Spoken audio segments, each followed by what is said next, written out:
Hare Nama Hare Nama Eva Kevalam Kalo Nasteva Nasteva Nasteva Gatiranyata.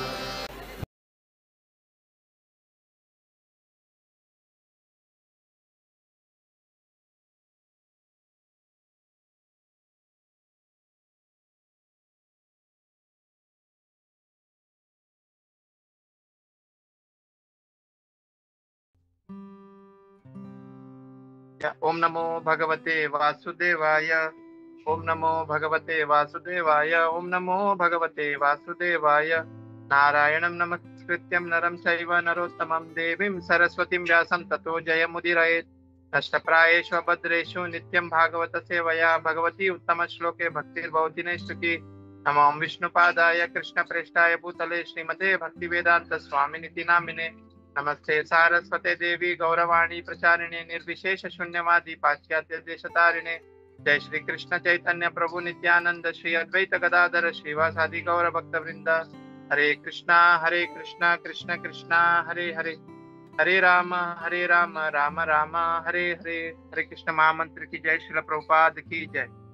हरे कृष्णा। सो आज हम लोग पढ़ रहे हैं तीसरे स्कंद का 6वां अध्याय, श्लोक क्रमांक 16, 17 और 18। आज हमें 3 श्लोक कवर करना है। सो मैं पहले श्लोक पढ़ता हूँ और उसका जो अनुवाद है वो मैं पढ़ता हूँ। हरे कृष्ण। और इस अध्याय का जो शीर्षक है विश्व रूप की सृष्टि। 16 का श्लोक इस प्रकार है। निर्भिन्या अस्य चर्माणि लोकोपाल अनिल अविशत प्राणेन अंशेन स्पर्शम येन असौ प्रतिपद्यते।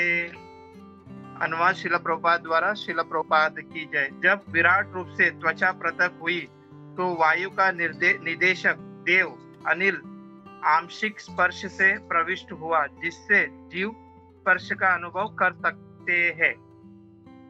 17वां श्लोक। कर्णस्य विनिभिन्नो भिन्नो दिशण्यं स्वविविशुदृशः श्रोत्रेणांशेन शब्दस्य सिद्धिं येन प्रपद्यते। अनुवाद शिल प्रभुपाद द्वारा। शिल प्रभुपाद की जय।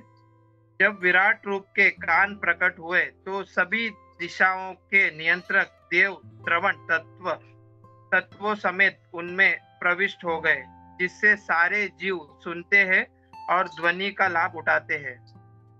श्लोक क्रमांक 18। त्वचम अस्य विनिर्भिन्नं विविशुदिशण्यम् औषधि अंशेन रोमिभिः कंडुम ये असौ प्रतिपद्यते। अनुवाद शिल प्रभुपाद द्वारा। शिल प्रभुपाद की जय। जब चमड़ी की पृथक अभिव्यक्ति हुई तो अपने विविध अंशों समेत संस्पर्श नियंत्रक देव उसमें प्रविष्ट हो गए। इस तरह जीवों को स्पर्श के कारण खुजलाहट और तथा प्रसन्नता का अनुभव होता है। शिल प्रभुपाद की जय। हरे कृष्णा। तो first of all thank you so much prabhu giving us the chance. आज मैं इसके ऊपर कुछ बोल पाऊँ। तो मैं यहाँ पे यही प्रे करूंगा कि मैं कुछ जो भी बोलूंगा भक्तों, जो कुछ मैंने सुना है वही मैं यहाँ पे बोलने का प्रयास करूंगा। हरे कृष्णा। तो यहाँ पे हम ये अध्याय में ऐसा देख रहे थे कि कैसे विराट रूप में अलग अलग अंग निर्माण होते हैं और वैसे अलग अलग देवतागण भी निर्माण होते हैं और जो उनकी रक्षा करते हैं, जो उनका पोषण करते हैं और उनको शक्ति प्रदान करते हैं। तो हमने यहाँ तक अभी ये देख रहे थे कि विराट, जैसे कि जब विराट रूप के मुख बनता है तो उसके साथ अग्निदेव भी प्रकट होते हैं। तो अग्निदेव के साथ क्या प्रकट होता है? शब्द प्रकट होता है। तो क्योंकि मुख से हम लोग क्या करते हैं, शब्द निकलता है। तो अग्नि से मुख अग्निदेव प्रकट होते हैं और अग्निदेव से साथ में साथ शब्द भी प्रकट होते हैं। मतलब और फिर उसके बाद हमने क्या देखा कि जब विराट रूप के विराट रूप का जब जीवा है उससे वरुण देव का प्रकट होता है और उसके साथ ही साथ जो हम टंग से क्या करते हैं, चखने की जो अनुभव है वो भी प्रकट होता है। तो यहाँ पे क्या हो रहा है, साइमल्टेनियसली तीन चीज प्रकट होता है। एक क्या है, इंद्रिया, फिर उसके बाद इंद्रियों के जो देवता है, जो इंद्रियों के बोलने वाले जो देवता है। हरे कृष्णा, एक मिनट, एक मिनट प्रभु जी।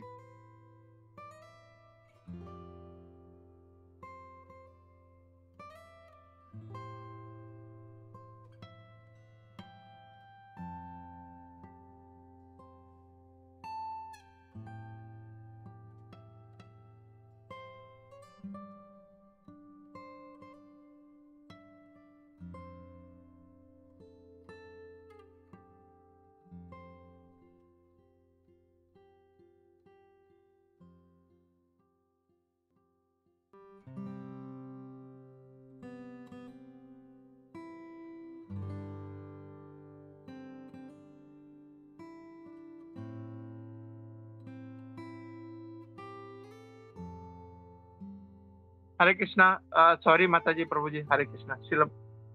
तो हम लोग ये देख रहे थे कि मतलब साइमल्टेनियसली तीन चीज यहाँ पे प्रकट होता है। एक तो इंद्रिया है, फिर इंद्रियों को जो कंट्रोल करने वाले देवता, और उसके साथ उसको अनुभव करना, मतलब एक्सपीरियंस करने के लिए जो चीज है वो भी उत्पन्न होता है।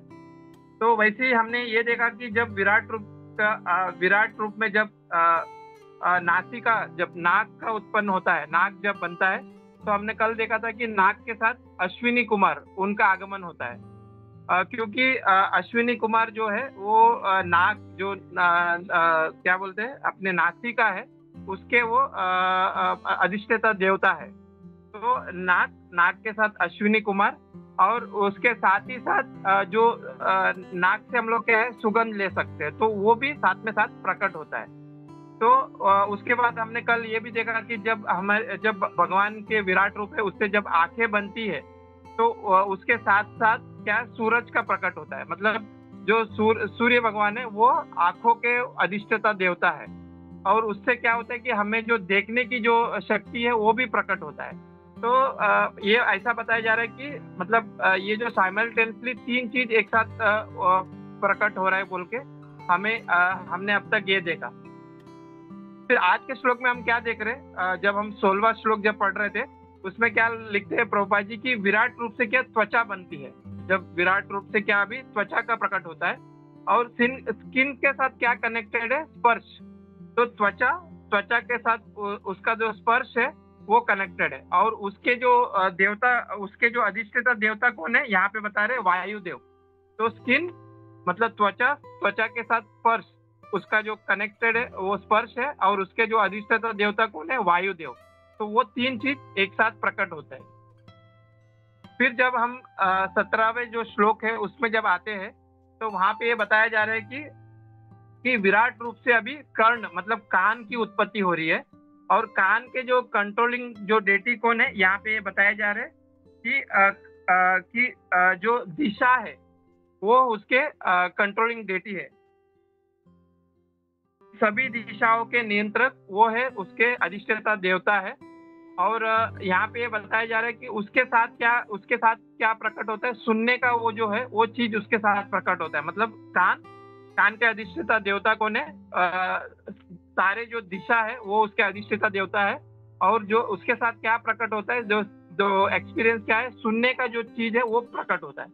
तो प्रभुपाद जी अपने तात्पर्य में बताते हैं कि ये जो कान जो है बहुत इंपॉर्टेंट है, क्योंकि अगर कोई चीज को हम लोग मतलब कोई दूर की जो चीज है उसको अगर हम देख नहीं सकते, तो बट उसको क्या कर सकते हैं, हम उसके बारे में हम सुन के हम ये महसूस कर सकते हैं कि वो चीज क्या है। तो इसके लिए प्रभुपाद जी बताते हैं कि कान कितना इम्पोर्टेंट है, कान कितना इम्पोर्टेंट है ये सभी इंद्रियों में, उसके बारे में प्रभुपाद जी बताते हैं। जैसे कि आजकल हम देखते हैं कि कैसे मतलब टेलीफोन का यूज होता है, मोबाइल फोन का यूज होता है। तो ये जो साउंड जो है वो माध्यम क्या है, ये जो साउंड जो ट्रैवल करता है आकाश में, तो ये जो शब्द कितना इम्पोर्टेंट है, मतलब हम ये जो कान जो है कितना इम्पोर्टेंट है, जिससे हम श्रवण कर सकते हैं। तो प्रभुपाद जी ये बता रहे हैं कि ये जो शब्द है ये हम किससे सुन सकते हैं? कान से ही सुन सकते हैं। तो वही प्रभुपाद जी बता रहे कि ये जो पूरा जो वैदिक शास्त्र है, ये पूरा किसके ऊपर निर्भर है? ये कान के ऊपर निर्भर है। जैसा हम जो भी कुछ सुनना है, जैसे कि हम ये सुनते हैं ना कि मतलब अगर हमको भगवान को देखना है तो हमको आंखों से नहीं देखना है, हमको कानों से देखना है। तो वो प्रभुपाद जी बता रहे हैं कि कान कितना इंपॉर्टेंट है। तो इसके लिए एक वर्ड भी है शास्त्र में, शब्द ब्रह्म, मतलब भगवान जो है वो शब्द के रूप में यहाँ पे अवतरित हुए, इस धरातल पर अवतरित हुए। तो वो शब्द क्या है? हरे कृष्ण महामंत्र, हरे कृष्ण कृष्ण कृष्ण हरे हरे, हरे राम राम राम हरे हरे। तो प्रभुपाद जी का एक लेक्चर है, प्रभुपाद जी ने सैन फ्रांसिस्को में जुलाई में 1975 जुलाई 21 में एक लेक्चर दिया था। उसमें प्रभुपाद जी बता रहे थे कि ये जो हमने अभी भी मतलब थोड़े टाइम पहले हमने ये सुना था कि जो हमारे जो ह्यूमन बॉडी के जो शरीर में जो 5 जो ज्ञानेंद्रिय है, नॉलेज एक्वायरिंग सेंसर्स, उसमें क्या क्या है? ईयर है, टंग है, ईयर, टंग, आई, नोज और स्किन। तो प्रभुपाद जी ये बता रहे थे कि ये जो 5 जो चीज है, नॉलेज एक्वायरिंग सेंसर्स मतलब ज्ञानेंद्रिय है, इसमें जो ईयर है वो बहुत इंपॉर्टेंट है। जैसे कि प्रभुपाद जी एक एग्जांपल दे रहे थे कि अगर कोई व्यक्ति, प्रभुपाद जी ये बता रहे थे कि जब हम सोते हैं तो हमारी सारी इंद्रियां सो जाती है, बट जो कान है वो हमेशा खुला रहता है, वो कभी सोता नहीं है। तो प्रभुपाद जी एक एग्जांपल दे रहे थे कि अगर कोई व्यक्ति सोया हुआ है और उसको कोई व्यक्ति, अगर वो व्यक्ति को अगर कोई मारने आता है, तो हम सिर्फ और सिर्फ वो जो कान जो है, ये जो ज्ञानेंद्रिय में, तो ये जो कान का हम लोग यूज कर सकते हैं। मतलब हम उस व्यक्ति को बुला सकते हैं कि आप उठो, आपको मतलब कोई मारने वाला है। तो उस समय प्रभुपाद जी ये बता रहे थे कि उस समय सभी इंद्रिय हम वहाँ पे उपस्थित है, मतलब हमारे हाथ उपस्थित है, हमारे पैर उपस्थित है, तो सब कुछ उधर है, बट वो कोई भी यूज नहीं हो सकता है, सिर्फ और सिर्फ कान एक है वो यूज हो सकता है। तो हम उस व्यक्ति को बुला सकते हैं, भले ही हम हल्के से भी, मतलब स्लोली भी हम उसको बुलाएंगे, तभी भी वो व्यक्ति जाग जाएगा और वो जाग के अपनी रक्षा कर सकता है। तो प्रभुपाद जी अपना लेक्चर में वो बता रहे थे 1975 में कि कान कितना इम्पोर्टेंट है। तो हम प्रभुपाद जी अपने तात्पर्य में बता रहे कि तो कान से क्या है? हमको सुनने की है, सुनने का जो विधि है। तो ये जो आध्यात्मिक जीवन में सुनना कितना इम्पोर्टेंट है, वह प्रभुपाद जी हमें अपने तात्पर्य में समझाते हैं। इवन हम देखते हैं कि प्रभुपाद जी के जो लाइफ है, प्रभुपाद जी ने हमको मतलब अपने लाइफ से भी उन्होंने हमको ऐसा शिक्षा दी कि हमको सुनना कितना इम्पोर्टेंट है। हम सिर्फ और सिर्फ हम ये भक्ति में हम लोग, जैसे कि हम देखते हैं वो जो नवविधा भक्ति है, उसमें क्या है? पहला सबसे फर्स्ट स्टेप क्या है? श्रवणम। तो श्रवण कितना इम्पोर्टेंट है। प्रहलाद महाराज जी बोलते हैं कि ना, श्रवण से ही हम अपनी भक्ति में हम प्रगति कर सकते हैं। द फर्स्ट प्रोसेस इज श्रवण, हमको सुनना है।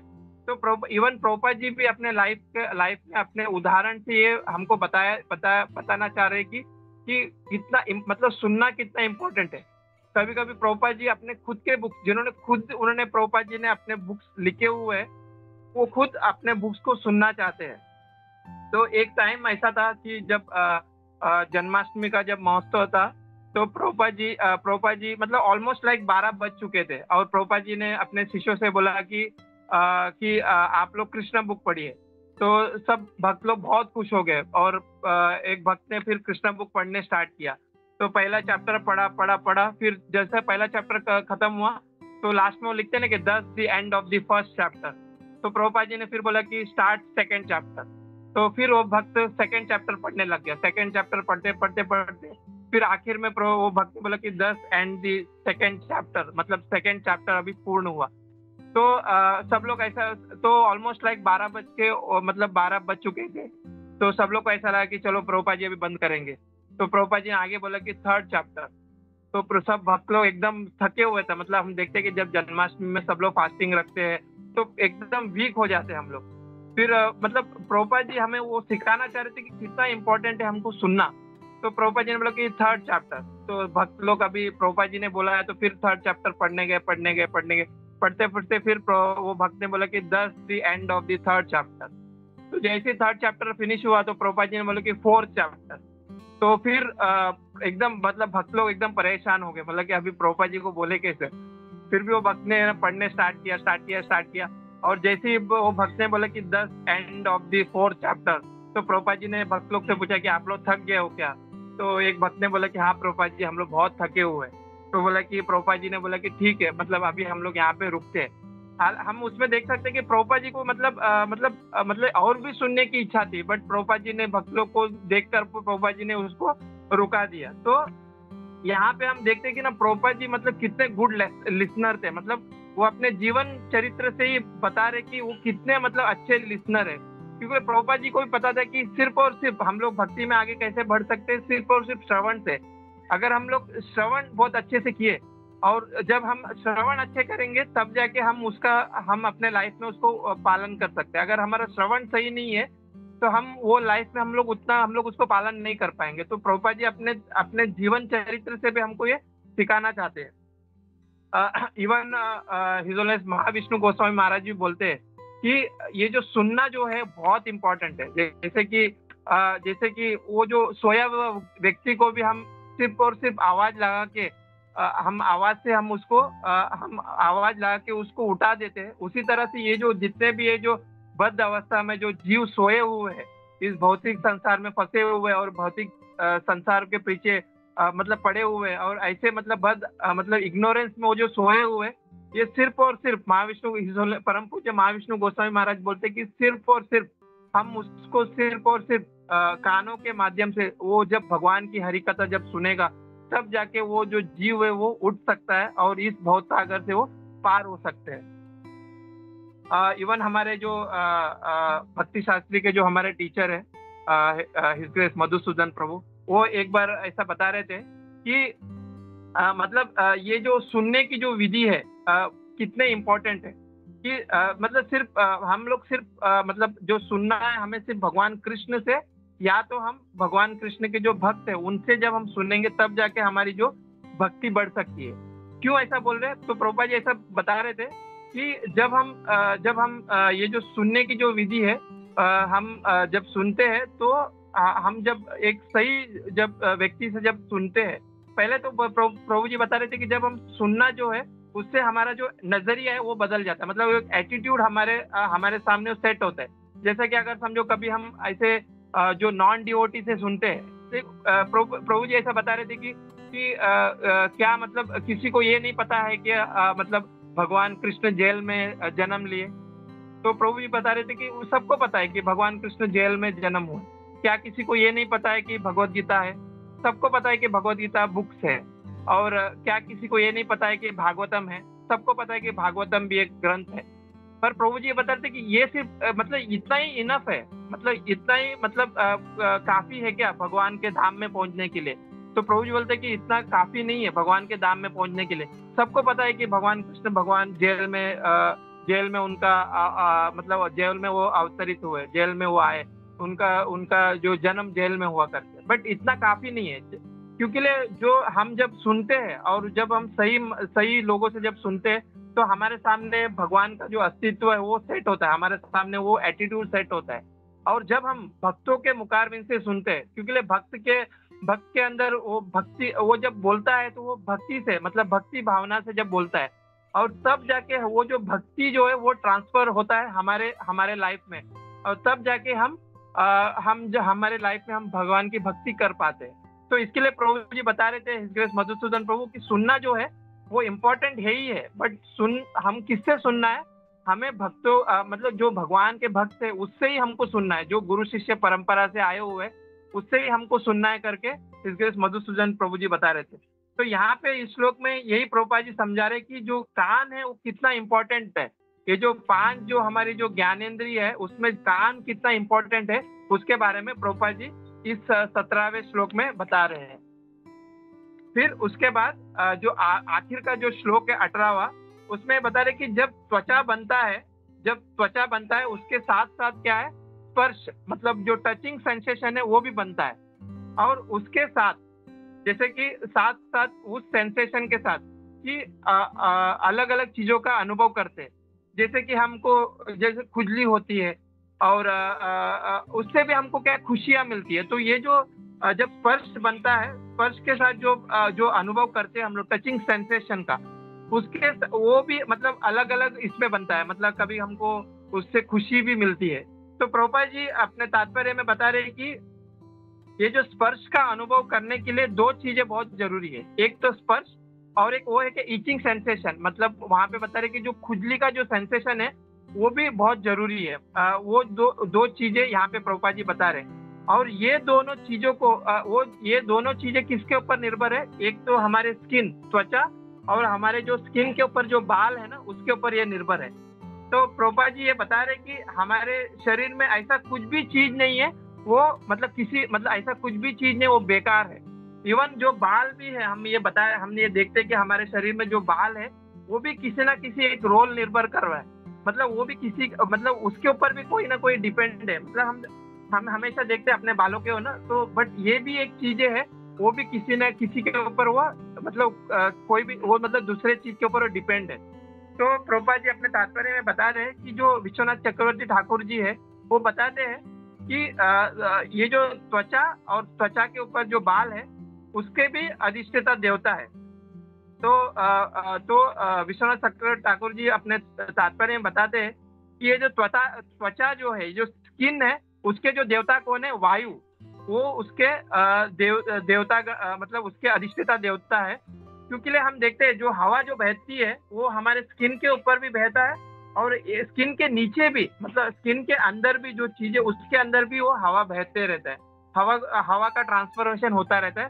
उसके लिए विश्वनाथ चक्रवर्ती ठाकुर जी बोलते हैं कि ये जो स्किन है उसके जो अधिष्ठाता देवता कौन है, वायु देव है, उसके अधिष्ठाता देवता है। और ये जो बाल जो है उसके जो अधिष्ठाता देवता कौन है, औषधीय।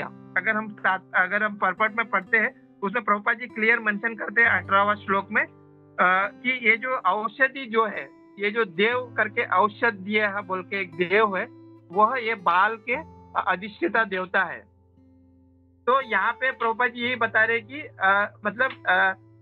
इससे क्या होता है, ये जो त्वचा से निर्भर है स्पर्श, और ये जो स्पर्श से निर्भर कौन है, ये बाल जो निर्भर है। तो इससे क्या होता है कि ना लोग को वो जो इचिंग करने की जो अनुभूति है वो महसूस होता है, वो प्रभुपाद जी अपने तात्पर्य में बता रहे। तो ये जो पूरा जो प्रिंसिपल है, ये आयुर्वेदिक प्रिंसिपल, हम इससे देख सकते हैं कि प्रभुपाद जी कितने इंटेलिजेंट है। मतलब ये जो डॉक्टर लोग जो बोलने वाला जो चीज है, मतलब हम आजकल जो आयुर्वेदिक के बारे में हम सुनते हैं कि बहुत लोग अभी आयुर्वेदिक के पीछे भाग रहे हैं, और मतलब ये जो चीजें है ये सब प्रभुपाद जी को ज्ञान था। तो हम कितने लकी है, मतलब ये जो गुरु जो है, ही नोस एवरीथिंग। मतलब गुरु का जो कार्य है एंड गुरु की जो इंटेलिजेंट है, और guru is not a ordinary thing no. हम नॉर्मली देखते हैं कि आजकल देखते हैं कि गुरु कोई भी बन सकता है। मतलब नॉर्मली अब कलयुग में हम देखते हैं कि हमको ऐसे रास्ते में ऐसे बहुत गुरु हमको मिल जाते हैं, but Guru is not a ordinary thing. तो प्रभुपाद जी अपने लाइफ से और अपने वाणी से हमको सेट करा रहे कि गुरु एक कोई साधारण व्यक्ति नहीं है। एंड गुरु कौन है, जो गुरु शिष्य परंपरा से जो ज्ञान हमको देते हैं, एंड ही नोस कि who is the top most, तो वही गुरु है। तो प्रभुपाद जी अपने जीवन चरित्र से भी हमको ये समझाना चाह रहे हैं कि हु इज द गुरु। और हमको ये सब नॉलेज, जैसे कि एक डॉक्टर जो नॉलेज देता है वो हमको यहाँ पे प्रभुपाद जी दे रहे हैं। तो वी आर सो फॉर्चुनेट कि हम किसके अंडर में है, मतलब प्रभुपाद जी मतलब प्रभुपाद जी के अंडर में हम है, और प्रभुपाद जी से हमको ये ज्ञान सब प्राप्त हो रहा है। ये जो चीजें हम डेली के डेली अनुभव करते हैं, बट प्रभुपाद जी हमको एकदम कितने मतलब क्लियरली बता रहे हैं अपने तात्पर्य में कि ये जो चीजें है हमारे शरीर में, ऐसा कोई भी चीज नहीं है वो एक मतलब कोई भी ऐसा बेकार चीजें नहीं, सबके सब चीज के अंदर कुछ ना कुछ वो अपना रोल निभा रहे हैं। तो वो प्रभुपाद जी अपने तात्पर्य में ये जो 3 जो श्लोक है इसमें प्रभुपाद जी अपने तात्पर्य में समझाते हैं। तो मैं अपनी वाणी को यहीं पे विराम दूंगा। हरे कृष्णा, श्रील प्रभुपाद की जय। और मैं चाहूंगा कि ये यहाँ पे जो स्पीकर डिवोटी है वो भी कुछ पॉइंट्स यहाँ पे ऐड करे। हरे कृष्णा, श्रील प्रभुपाद की जय। हरे कृष्णा।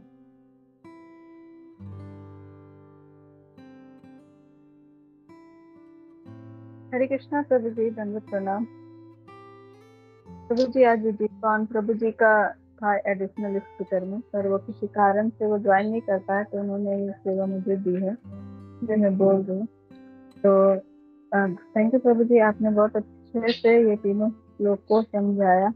बहुत अच्छे से आपने एक्सप्लेन किया उसमें कि कैसे जो त्वचा के साथ जो है वो स्पर्श जुड़ा हुआ है, जैसे जो विराट का जो पृथक हुआ त्वचा, तो उसके साथ वो स्पर्श जुड़ा हुआ है, जिसमें क्या अधिष्ठाता देव जो है वायु देव है, और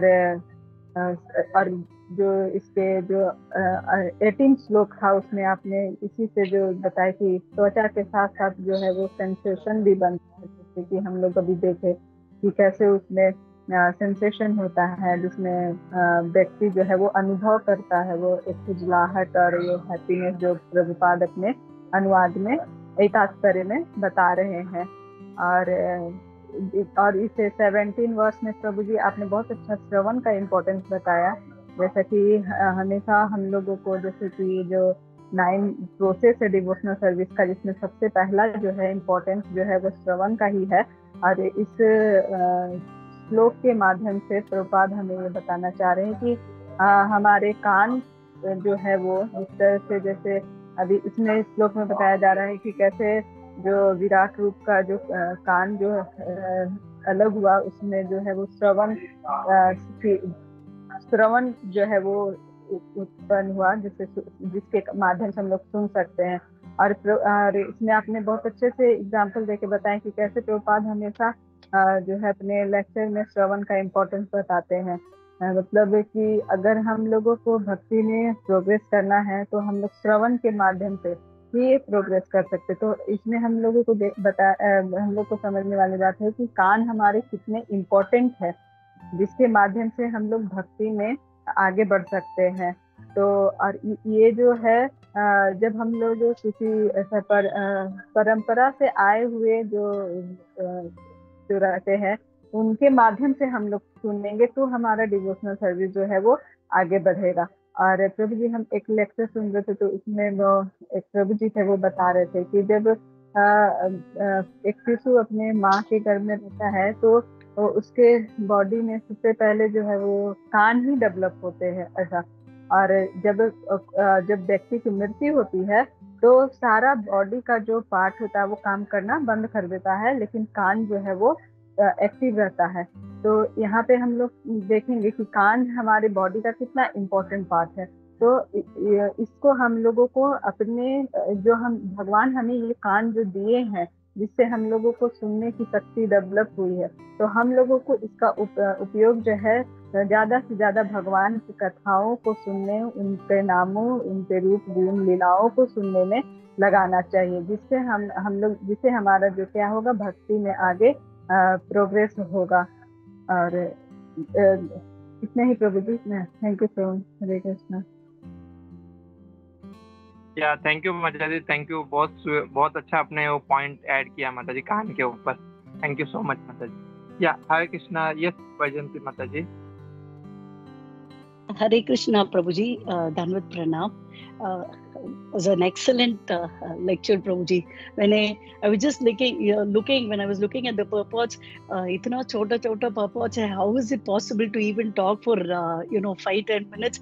आपने पूरा half an hour के लिए बहुत अच्छा explain किया। मेरा कुछ takeaways इससे आप particularly 3.6.17 में वो श्रवण के बारे में you stress the importance. So जो 5 knowledge acquiring senses है, प्रभुपाद भी एम्फेसिस किया है कि कान इज सबसे इम्पोर्टेंट।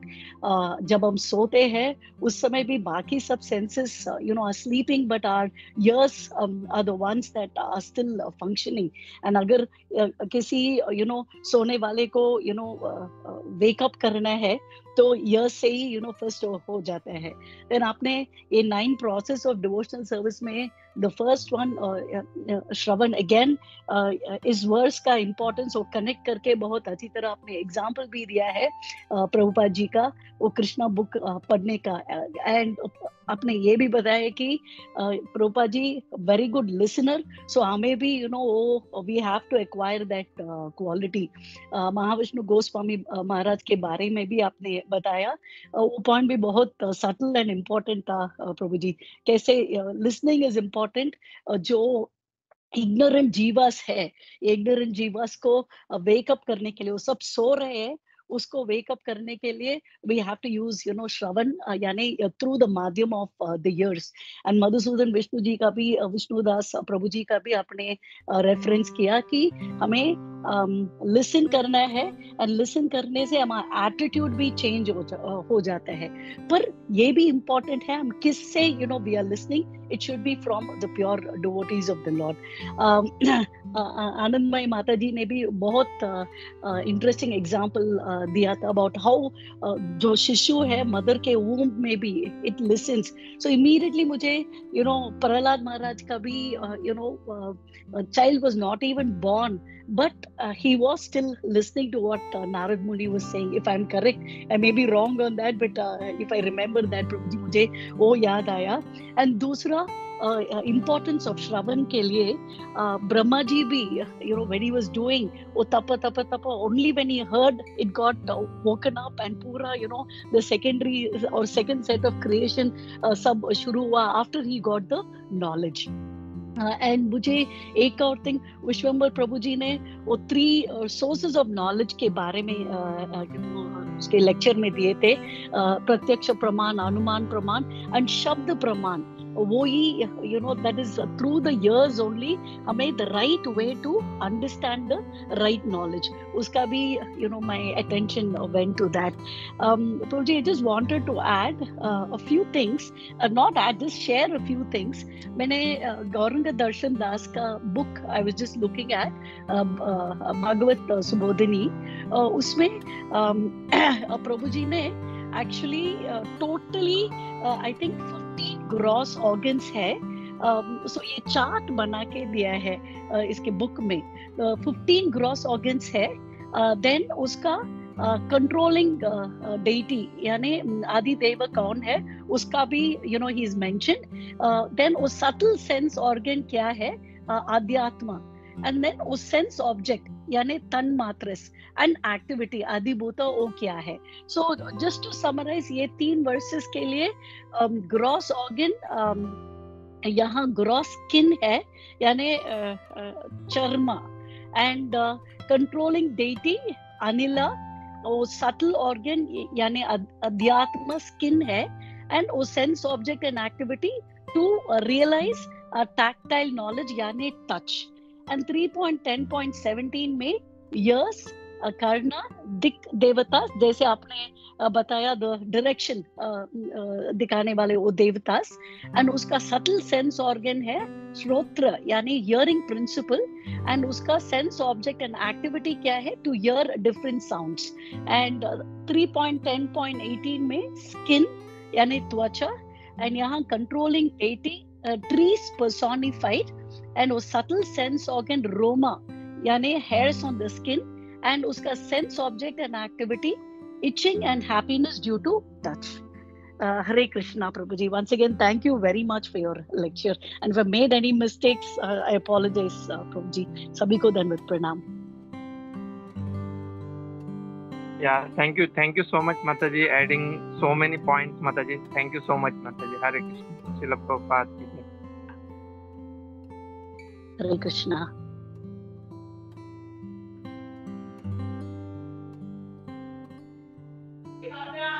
हरे कृष्णा प्रभु जी, दंडवत प्रणाम प्रभु जी। बहुत बढ़िया क्लास। जब मतलब जैसे भी वैजी माता जी ने भी बोला कि पर्पट एकदम कम है और फिर भी और पूरा टेक्निकल है, आप इतना फिर भी मतलब काफी डिटेल्ड आपने डिस्कशन किया और काफी डिटेल्ड आपने इस चीज को हाईलाइट किया। बहुत अच्छा प्रभु जी। श्रवण की मतलब बात कर रहे हैं तो हम लोग देख रहे हैं मतलब आपने इतना प्रॉपर इंफॉर्मेशन दिया था, बाद में वैजी माता जी ने भी उसमें काफी ऐड किया। तो एक चीज जस्ट मतलब हम लोग देखते हैं कि जब क्रिएशन प्रोसेस बन गया तो क्रिएशन प्रोसेस में पहला तो जो बन रहा है सभी में तो साउंड बना था, इथर जो है तो वहां पे भी हम लोग देखते हैं कि श्रवण का इम्पोर्टेंस कितना है, कि मतलब भगवान ने बनाते समय भी कान को इम्पोर्टेंस दिया था। तो वही चीज जस्ट यहाँ पे हाईलाइट कर रहा था कि हम लोग जो देख रहे हैं कि प्रभुपाद जी हर बार इस श्रवण पे मैक्सिमम फोकस देते हैं, तो भगवान ने भी उसी चीज का एंगल देखेंगे तो श्रवण मतलब साउंड को जो है भगवान ने पहले बनाया। तो यहाँ पे हम लोग इवोल्यूशन प्रोसेस मतलब भगवान सॉरी इवोल्यूशन क्रिएशन प्रोसेस में भी देख सकते हैं कि भगवान ने इस चीज को कितना हाईलाइट किया था। प्रभु जी थैंक यू। प्रभु जी हरे कृष्णा, दंडवत प्रणाम। थैंक यू सो मच प्रभु। हरे कृष्णा प्रभु। हरे कृष्णा। हरे कृष्णा सबसे थैंक यू। तो बहुत अच्छा क्लास था। एंड सबसे पहले तो धन्यवाद कि एक्चुअली आज भक्ति सिद्धांत प्रभु जी का क्लास था, लेकिन लास्ट मोमेंट में उनका कहीं पे उनका ट्रैवल आ गया, ही हैज टू गो, और आपने ये लिया। सो thank you for that taking such A short notice. और इसमें भी अगर हम लोग देखें तो ज़्यादा जैसे कल के श्लोक में था परफेक्ट इतना ज़्यादा नहीं है, बट वेरी नाइसली इसको कवर किया हम लोगों ने।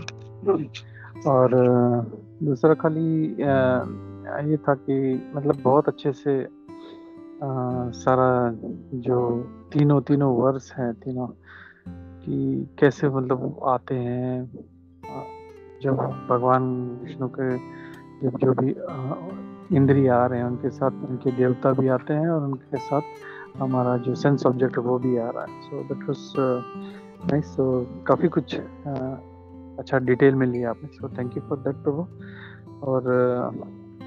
और किसी का कोई कमेंट नहीं है तो हम लोग रुकते हैं यहाँ पे और हम लोग नरसिंह आरती करते हैं। Thank you once again Sarvadev prabhu. Hare Krishna.